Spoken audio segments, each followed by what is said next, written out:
So when you first open Photoshop, this is the first thing you'll see. This is the library, and this is where you create your new document, open a previously made document, see the photos that were shared with you, your recent documents. You can browse through tutorials and so much more. Almost all Adobe programs have a library for you to start with. And we're just going to walk over and see what each of these panels are for and how you can get started with creating your own Photoshop document. So this big thing right here is for tutorials.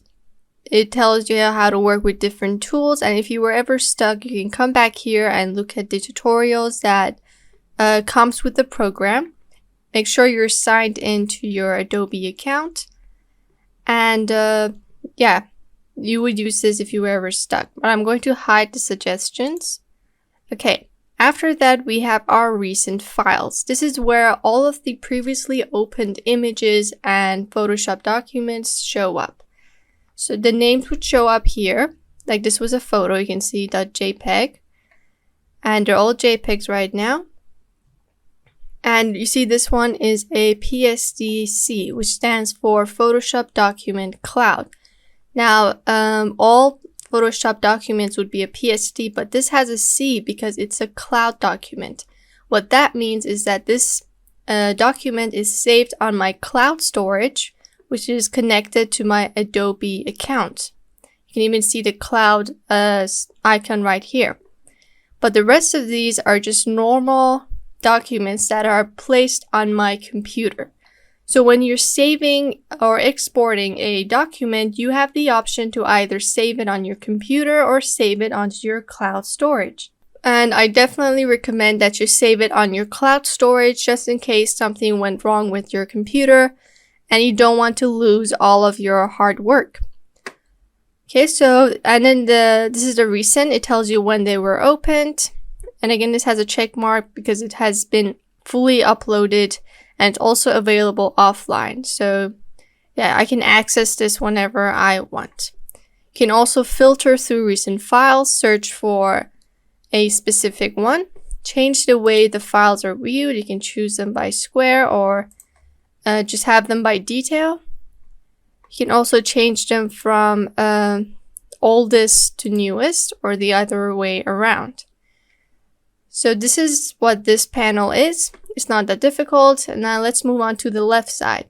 So it says home, where we are right now. Learn is the tutorials that I told you about. You can go in here and learn a few things. Let's just tap in to see what's there. Okay, so we have some simple tutorials. Get to know the app, get to know layers, selections, and all that. And then you get more specific tutorials below, which are really helpful. You can even search for tutorials. You can search for a certain tool, or I don't know how to, or you could search for how to color a shape or something specific. So this is what the learn thing is. You can go and view all, and they will open up in the app. You just need to make sure that you're connected to the internet.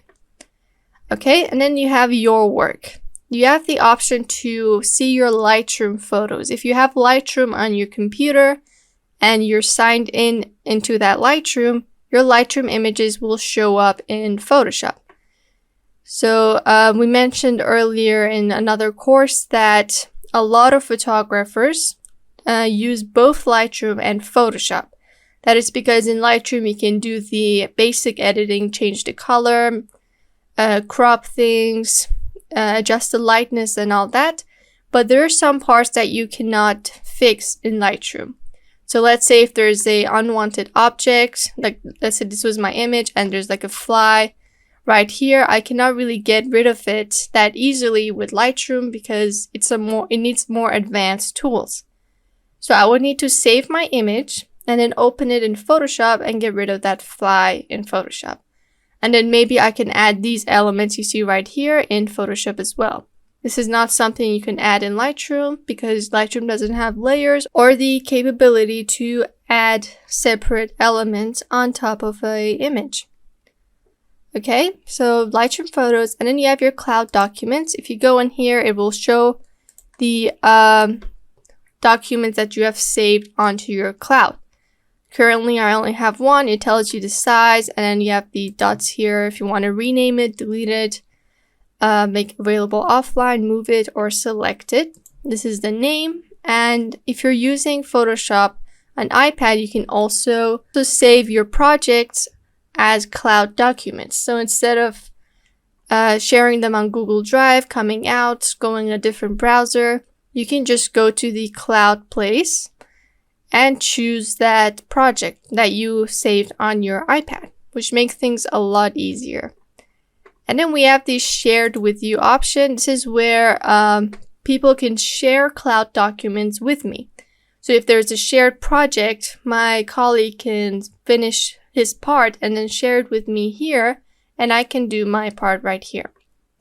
It's really handy and efficient. It makes things a lot easier. I don't need to, again, get it through an email, maybe a Dropbox.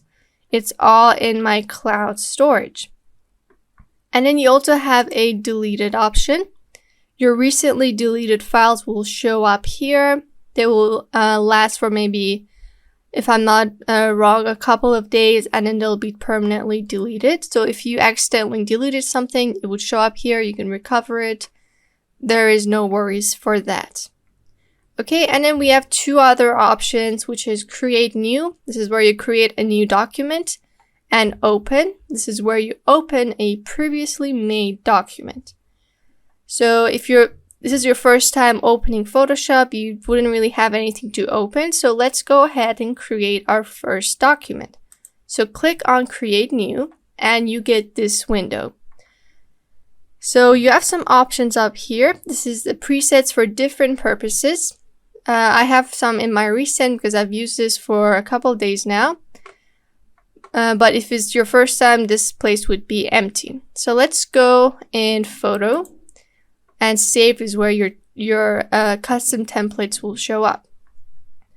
So when you're creating a document, you gotta ask yourself, what am I creating this document for? Is it a drawing, an illustration? Am I printing a poster, a business card? What is it that I'm trying to create? And then based off that, you would either choose a template from up here.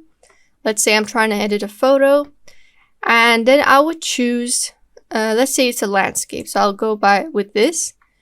Then I have the option to change the size, with the height. I can choose the measurements, the resolution, and all that.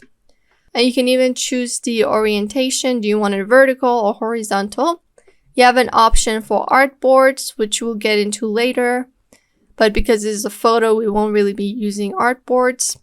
Then you have an option for resolution. Now, resolution is about how much detail is in each small part of the image, or in each inch of the image.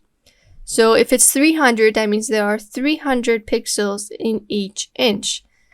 And the reason why we have the option to change that is that because if you want to maybe print this image, you would want a high resolution. If it's a large image like this, and this is like maybe, I don't know, 30 pixels per inch, the whole image is going to be pixelated and low quality.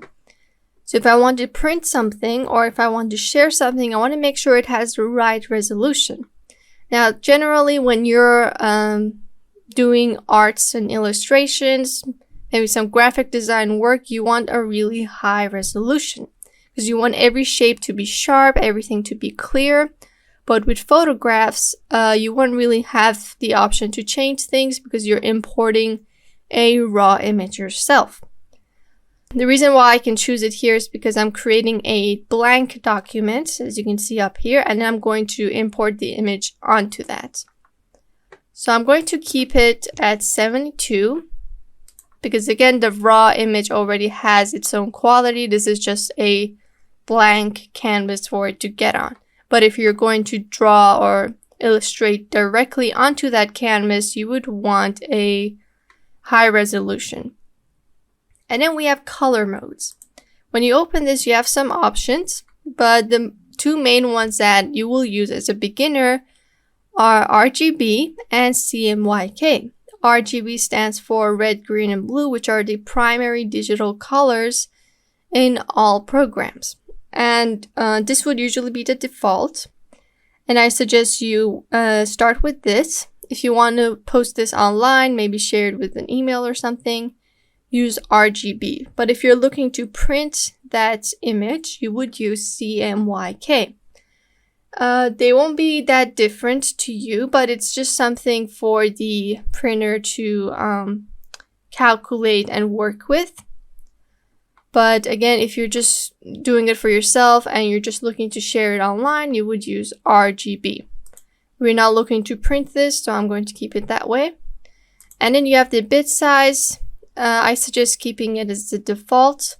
Let's go in print and get like a A4. You can see that it's RGB, but a lot of times the printer house will ask you to make it CMYK. And yeah, you have the other options for arts and illustration, for web, if you want to design for websites, for mobile, if you want application stuff, and these presets are really helpful. Then you have film and video, which is, like we mentioned, you can edit videos here as well, but not as advanced as you can on Premiere Pro or Sony Vegas. So let's go back to where we were. And then down here we have the background content. So Photoshop is made with layers. You have like tons of layer on the side, and whatever you do is a new layer on top of the other. And when you first open a document, it's one background layer. So this is asking you what color should your background be. If you open this, you have white, black, transparent, and custom, or you can click on this and choose your own background color. I'm just going to keep it white for now. You can even enter a hex code that you can easily get online. You can choose your favorite colors and then look for a color picker and find out the hex code, and we just paste it here and it would be the exact same color. I'm going to cancel this, keep the white one. We have some advanced options, which is the color profile. Again, I suggest keeping the default unless a client or a printer house asked for specific settings, then you would have to change things up. You can also name your preset so it goes in your saved preset. So I'm going to name this photo document. Then I'm going to save it. And then I'm going to name it again, photo. This is my preset. Document, save preset. Now this is in my saved tab. Whatever I save comes up here. I can delete it, search through templates. These are templates that you can find on either here, or you can find even more on Adobe stock. And I'll let you know if it's free or you have to pay for it. And you can even see all the other presets. Okay, so now that we know how we can choose the right settings for our document, I'm going to go back in my saved and hit create. And now I'm in the Photoshop workspace. You can see that the name of my document is this, like we named it. And yeah, so this is the workspace. In the next lesson, we're going to see what the workspace is made of and what each of these panels and tabs are for. I'm just going to give a general description because, like we mentioned, going through each of them in detail is going to be really confusing. So I'll see you guys in the next lesson.